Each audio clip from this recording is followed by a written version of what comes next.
Hali ya wachezaji nzuri kwa sababu ya of course wamefanya kazi takriban msimu mzima, kazi ambayo imeenda kutawazwa ni champion.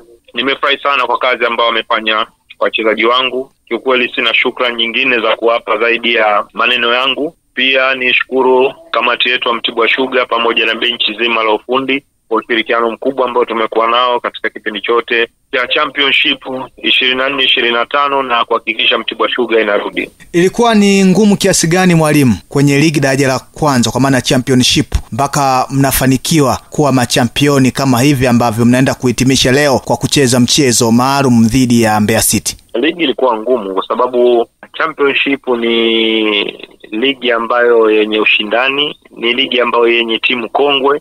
Timu nyingi za pale zimetoka Premier League, kwa hiyo kuna timu zipo zimehudumu kwa muda mrefu, kuna timu zipo kwa muda mchache, na kuna timu bado hazijafanikiwa kuja ligi kuu.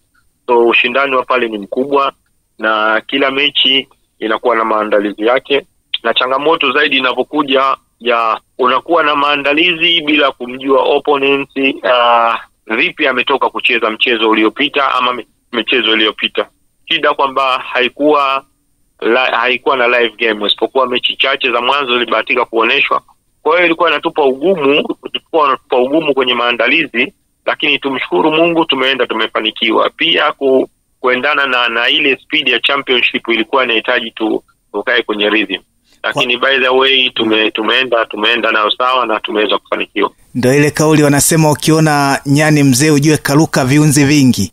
Nafikiri tulijipanga awali, mwisho wa siku tumevuna tulichokipanda. Kwa hiyo matunda ndo haya ambayo leo hii mnaenda kuyasherekea kwa kutoa ubingwa, kwa maana kwa kuwa mabingwa na kunyanyua kikombe. Of course. Kwa sababu mpaka kupata ubingwa sio kazi ndogo, sio kazi rahisi. Watu wametumika, watu wamewajibika, kila mmoja nishukuru amefanya kazi yake iliyotukuka. Lakini mwalimu, unaweza kuwa na neno, kuna timu zinashuka zinapanda, kuna zingine zinashuka zinazidi kushuka zaidi. Nyinyi mmefanikiwa, ni kwamba wale wachezaji tuliokuwa nao ndio ambao wamefanikiwa kuirejesha timu, ama kuna kitu cha ziada lazima kiongezeke ili timu iweze kurejea ligi kuu? Kubakisha wachezaji sio sababu ya kuweza kurudi, isipokuwa uwe na proper arrangement ambayo itakufanya uweze kurudi kwa haraka.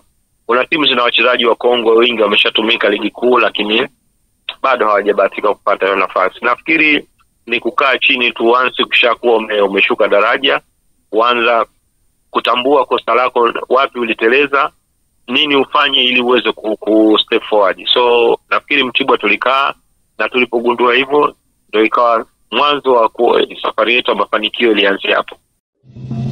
Mbwawa News, kwa habari zote za michezo, burudani, siasa, kijamii na uchumi. Usikose kufuatilia Mbwawa News.